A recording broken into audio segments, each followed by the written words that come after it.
Hello everyone! It's such a pleasure to welcome you today. I am Christina Amen. I'm the Sustainability Strategist and Advisor at Purple Ivy, and I will be your host today. In France, one farmer every day suicides himself.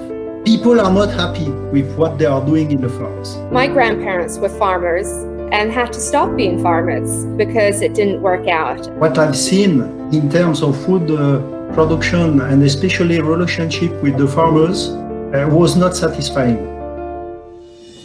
Vietnam is at the junction of its development. If we follow the productivity which has been done in most of the countries, Vietnam will lose 80-90% of the farmers within the next 10 years or 20 years.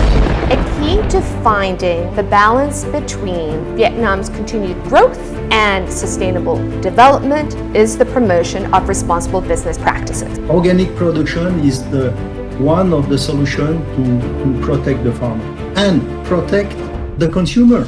You can't just work on people without thinking about the planet. You can't just work on the planet without thinking of the social issues. Do what you have to do at your level to protect the planet, and we will save the planet.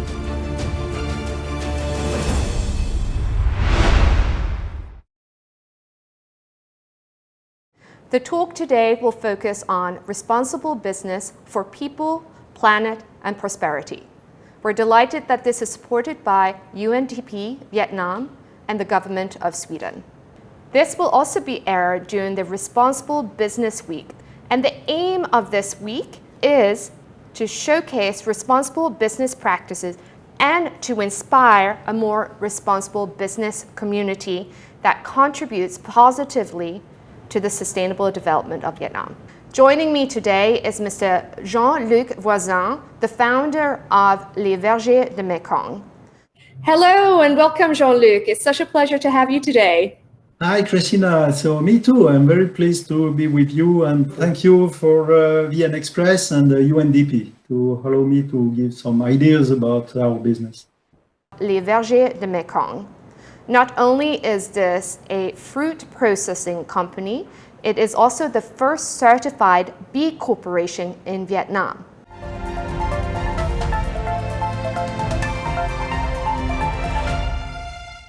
Jean-Luc, I've done a small little introduction of you, but in actual fact, everyone from myself and audience would love to hear more about how you started Les Vergers du Mekong. I spent 25 years in the food industry, working for multinationals, for engineering companies, for SMEs. And my conclusions was that what I've seen in terms of food production and especially relationship with the farmers was not satisfying. So when I decided to open my own business and put my hat somewhere, I have selected certain countries, 2 in Latin America, 3 in Asia, and Vietnam was the winner because of many reasons. But one of them was the real potential in terms of agricultural production. Vietnam is a country of farmers. Myself, I have born in a small farm in France. And to tell you quickly, within one generation, my generation, in the years 50s in France, we had more than 3 million farmers. Right now, less than 300,000. We lost 90% of the farms. For what? Because of the productivity. Farmers had to grow for low costs, more and more crops. And finally, what is the result today? In France, one farmer every day suicides himself. People are not happy with what they are doing in the farms. So if I take the case of Vietnam, let's say Mekong Delta is 50% of the Vietnamese production of agricultural products, with about 10 million farms, maybe less, 8 million farms. Each farm is composed of only 1, 2, or 3 hectares. So how can a family survive in a so small area? There is only one solution. They have to grow crops with a high value. And that was the beginning of the story in 2000. My grandparents were farmers and had to stop being farmers because it didn't work out as well. So what you're saying resonates so deeply with myself as well, not just on the markets of Europe, but here in Vietnam. And I really appreciate that you're working at keeping the value with the farmers as well and embedding it into the way you do your business. As we move on and progress, I'm delighted to present a short video by UNDP Vietnam.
Watch a video, Jean-Luc.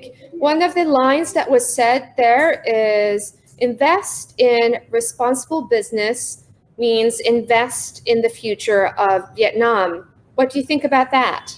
Vietnam is at, I should say, at a junction of its development. In terms of agriculture, I speak always. Why a junction? There are major choices to be made now. In clear, if we follow the productivity which has been done in most of the countries, Vietnam will lose 80-90% of the farmers within the next 10 years or 20 years. What will happen? You understand? Migration from the countryside to the cities. And cities already today are completely overfull. Yeah. So there is no solution than looking for the best way to give revenue to the families who are living in the farms. My solution today is to work with high quality products. That means going to organic production. Organic production is certainly one of the solutions to protect the farmer and protect the consumer on the two sides. So this is important. One of the things that pops up, and I've noticed as well during my time here, is the concept or the definition of corporate social responsibility. One of the challenges I've come across is that corporate social responsibility here is defined slightly differently from what I tend to hear, and it's more geared to philanthropy or charity giving. I and the audience would be very interested to hear what your definition of responsible business is. Responsible business is, if I take the full value chain, first point is to pay correctly our suppliers, who are mainly small farmers, because we are completely linked together. Without farmers, my business doesn't exist. So this is the first priority. Second one, the factory itself. My business responsibility is that I mentioned that people must come at their work with the smile, and to come with the smile, they need to have correct salaries. They need to have a correct way of life. I mean, I give you an example. The social security in Vietnam is not so good. So we take most of companies, foreign companies are taking private insurance. Okay, private insurance is supposed to cover the employee, and sometimes that's what we do, the children and the wife or the husband. What happens when the mother of an employee has an accident in motorbike and is going to hospital? They have no money to pay the hospital, and immediately what we do in the company, we collect funds from employees to help the father or mother of the employee who is at the hospital. And the company puts the same value of what the employees have collected. So this is part of, I should say, the responsibility of the company, that the people, when they are coming, it's not only to get a salary, it's also to get some kind of protection.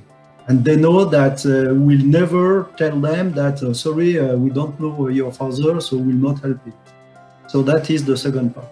And the third part is the responsibility. I mentioned that regarding the consumers. We cannot cheat. When we say that this product is a natural product, it's supposed to be natural. And we are not putting any chemical inside, any artificial things which could affect the health of the consumer. Even if it's not affecting the health, it's not natural. And that's very much so your kind of organization. You've had it from the get-go.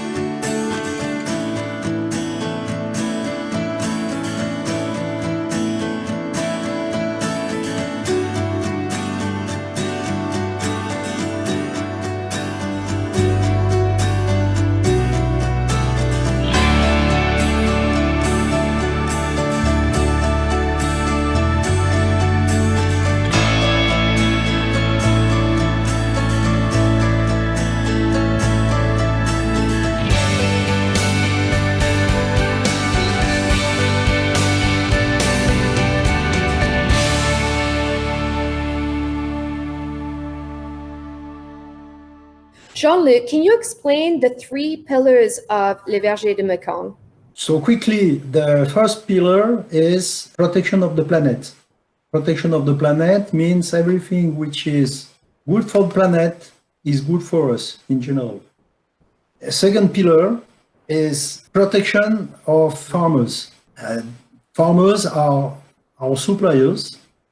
We are really working in more than close cooperation. We are completely linked. So we have no other choice than working with farmers in close cooperation, training, support them with technology for organic production, explain them, supply them with organic fertilizer, for example, compost. We supply them with seedlings. So there are a lot of links between the farmers and our company. And this is our second pillar. And the third one is protection of the health of the consumers.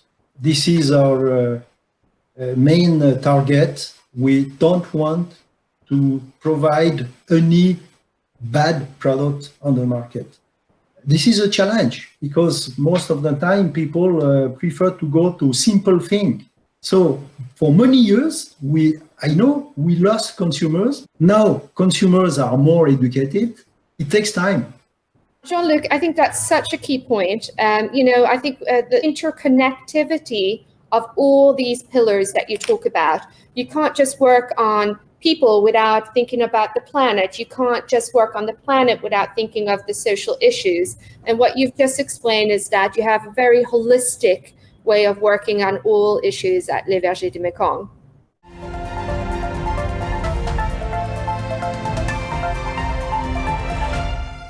I'm going to turn the question a little bit around. Could you have been a business without being a responsible business?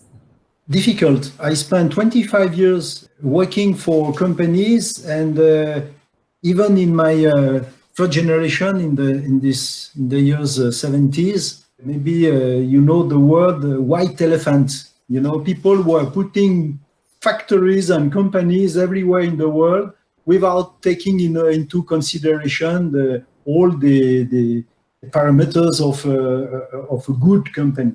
I told you, when I decided in 2000 to establish this business, I was not sure that we could succeed, because now it's look obvious that farmers need to have a good products, good agricultural practice, no chemicals, or this language, they understand it. But in 2000, nobody understood this language. And it was a challenge. It was a challenge even with my staff to explain them that, please, our juices, we don't put sugar. Yeah, but it's not sweet enough. We don't care. We don't put sugar.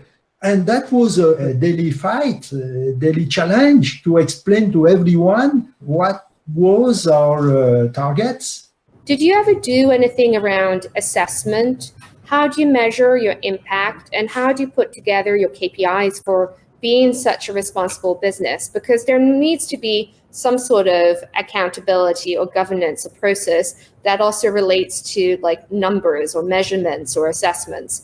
How have you gone about that? So far, actually, we didn't have time really to calculate what is the impact of our business. I'm very interested, for example, this one point I want to calculate is the greenhouse effect. During the last, between 2017 and 2019, we have planted 20,000 trees, fruit trees. In 2020, because of the coronavirus, we were expecting to plant again 20,000 trees. We did only 10,000. But between 2022 and 25, so that means from next year, because we are expecting the market will be back, we should plant more than 100,000 trees. And on one side, you know that the carbon print is, of course, better when we plant trees on one side, but on the other side, mostly the trees are planted to replace the rice plantation. So, of course, Vietnam needs rice. This is obvious for the basic feeding of the population.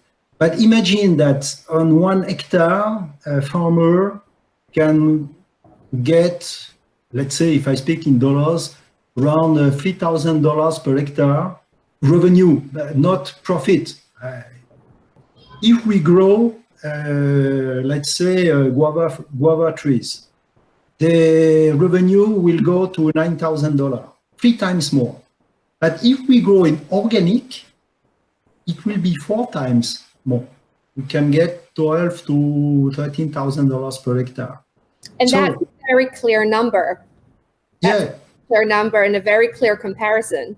That's it. So that's why I like to have the things very concrete. We're wrapping up our conversation here. I do want to ask you one final question, is that as we leave the audience, what are the final thoughts that you want to share with them?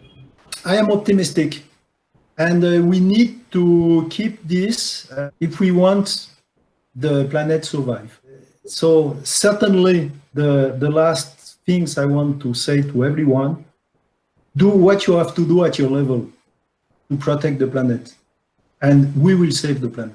Thank you, Jean-Luc. It's been such a pleasure to chat with you today. And I wish you many, many wishes for the next couple of months and 2021. Thank you very much, Christina. I was very pleased to chat with you. Thank you again. Bye-bye.